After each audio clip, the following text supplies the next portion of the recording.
देख लो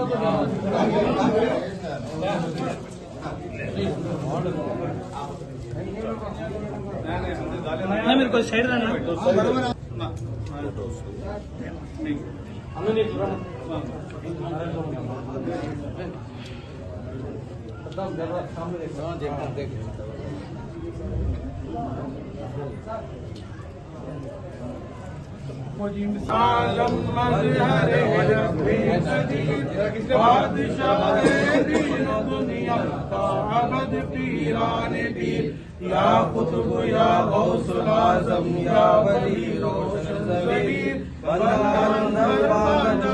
ఇదే చెప్పా మీరు డబ్బులు ఒక్కబోటి డబ్బులు తీసుకుపోతున్నారు కదా ఏం అభివృద్ధి చేస్తున్నారంటే నీకు ఏం అభివృద్ధి కావాలని అడగడం జరిగింది. నువ్వు ఏం అభివృద్ధి చేస్తావో నాకు తెలియదు కానీ నాకు దాదాపుగా 2 కోట్లు అంటే ఇప్పుడు ఈరోజు ఎస్టిమేషన్ ప్రకారం అయితే 4 కోట్ల రూపాయలు అయితే సరిపోతుందని చెప్పడం జరిగింది.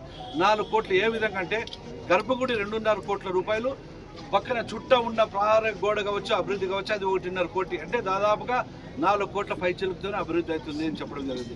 నేను ఒక్క బోర్డు వాళ్ళకి చైర్మన్కి ఒకటే చెప్పినాను, నువ్వు దాదాపు ఇన్ని సంవత్సరాల నుంచి డబ్బు తీసుకుపోతున్నావు కదా మాకు 2.5 కోట్లు మీ ఒక్క బోర్డు నుంచి పంపించడం జరిగిందంటే లేదు మా ఫండ్ అంతా మేము స్కూల్ పిల్లోళ్ళకి చదువులు నేర్పించండి అని చెప్పడం జరిగింది. నేను 60-40 అనే పదాన్ని ఇప్పుడున్న అపోజిషన్ ఉన్న పార్టీ వాళ్ళు నేను ఏదో 60% డబ్బులు నేను లంచం అడిగినాను అనే విధంగా ప్రాపగండం చేసి ఎన్నో రకరకాలుగా అది అంటే చెప్పాలంటే రాష్ట్రం అంతా మొత్తము హైలైట్ అయిపోయింది. హైలైట్ అయ్యే కారణం కూడా గుమ్మనూరు జయరాం ఏం మాట్లాడినా అది వైరలే. రాష్ట్రంలో ఏ పార్టీ అయినా ఏదైనా గుమ్మనూరు జయరాం వైరలే. ఆ వైరల్ అయింది అది నాకు నేనే అనుకుంటున్నాను నా మంచి కోసమే వైరల్ అయింది. గుమ్మనూరు జయరాంని ఎప్పుడైనా కానీ మర్చిపోకూడదు, జనాల్లో ఉండాలనే దానికి హైలైట్ అయింది.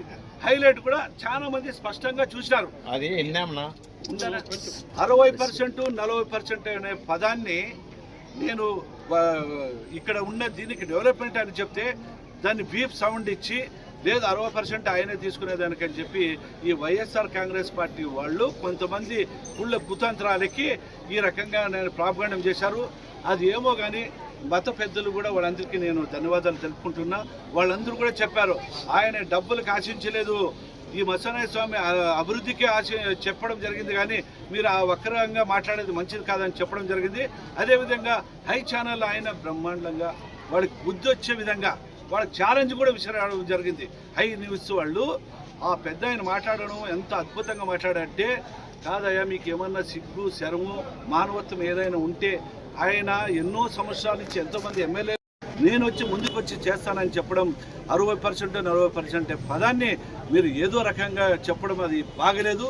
మీకేమన్నా బుద్ధి జ్ఞానం ఉండి అదేవిధంగా మీరు నాతో డిబేట్లో రండి ఛాలెంజ్ నేను ముందు నేనే ఎమ్మెల్యే పరంగా ఆయన ఎమ్మెల్యే నాకు ఎవరనేది ఆయన నేను ఎవరనేది ఆయన కూడా తెలీదు. అయినా కూడా ఆయన పరంగా నేను ఈరోజు ముస్లిం వంశస్థుడుగా నేను చెప్పడం జరిగింది. మీరు రాండి డిబేట్ పెట్టుకుందామా అని ఆయన ఛాలెంజ్ కూడా ఇచ్చినాడు. ఆయన ఛాలెంజ్కి నేను కూడా మద్దతు ఇస్తున్నా. ఏమాత్రం మీ ఖలీజా మీకేమన్నా నేను మరి భాష మాట్లాడితే మరి హైలైట్ అవుతుంది అన్నంలో ఎక్కడో వద్దులే హైలైట్ అవుతుంది. మీరు ఏమాత్రం కూడా మీ కన్న తల్లిదండ్రులకి బాగా జన్మించింటే ఆ మాట వేరే రకంగా అనొచ్చు, జన్మించింటే మీరు ఆ ప్రూఫ్ చేయండి.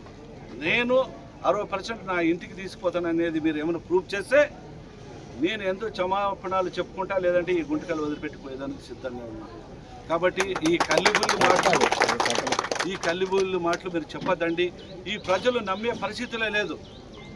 మా గుంటకల్ నియోజకవర్గం ముస్లిం సోదరులు కావచ్చు, హిందూ సోదరులు కావచ్చు, అన్ని కులాలు కానీ అన్ని మతాలు కానీ ఈ గుంటకల్ ప్రజలకు ఎవరు అభివృద్ధి చేస్తున్నారు, ఎవరు పేరులో అభివృద్ధి అవుతుంది, ఎవరిని జనాలు ప్రేమించే వ్యక్తి ఎవరు ఉన్నారనేది ప్రజలందరికీ తెలుసు. గత ఎన్నో మంది ఉన్నారో ప్రేమించారో తెలియదు కానీ ఈరోజు ఆ దేవుడి దయ వల్ల ఈరోజు నన్ను అందరూ కూడా ఒక కుటుంబ సభ్యులకే చూశారు.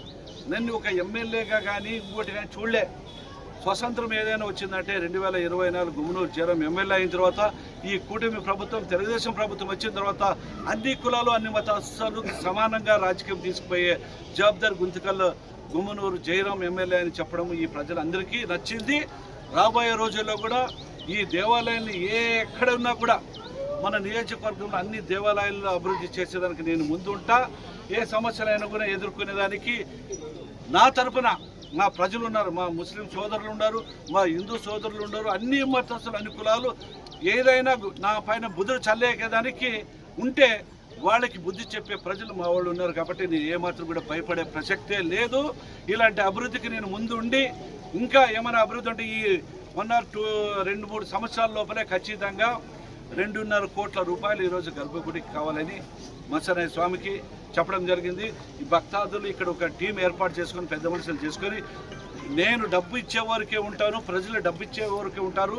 వాళ్ళు ప్రజలు ఇచ్చిన డబ్బులు బ్లాక్ బోర్డు పైన బలానా గుమ్మనూరు జయరాం ఇంత ఇచ్చినాడు, బలానా క్యాస్ట్రోల్ ఇంత ఇచ్చినారని బోర్డుకే పరిమితం వచ్చారు. కానీ ఇక్కడ ఒక 10 మంది 15 మంది ఉన్న పెద్దలు వాళ్ళ సమక్షంలోనే 4 కోట్లైనా 2 కోట్లైనా వాళ్ళ సమక్షంలో పెట్టి వాళ్ళే దానికి బాధ్యతగా వహించి రేపు రాబోయే రోజుల్లో ఇక్కడ రాజస్థాన్ మార్బాలంటే చాలా ప్రత్యేకత దేవుళ్ళకి. ఆ రాజస్థాన్ మార్బాలతో ఈ గర్భగుడి కట్టించేదానికి కూడా నా వంతు కృషి చేస్తా. భక్తాదులు కూడా ఎవరైనా డబ్బులు ఇచ్చేవాళ్ళు మస్తాన పట్టుకుని పేరు పెట్టుకునే వాళ్ళు కావచ్చు, మస్తానమ్మ పేరు పెట్టుకునే వాళ్ళు కావచ్చు, ఆయన కొలిచే వేరే ఇతర రాష్ట్రాలు ఉండే వాళ్ళందరూ కూడా కొలిస్తే ఫస్ట్ గర్భగుడిని 2.5 కోట్ల రూపాయలతో డెవలప్మెంట్ చేసి తర్వాత ఈ కాంపౌండ్ని బిగించుకునే దానికి అవకాశం ఉంటుంది. ఈరోజు నేను చూస్తున్నా ఎంతోమంది ఆడపడుచులు ఉన్నారు ఇక్కడ.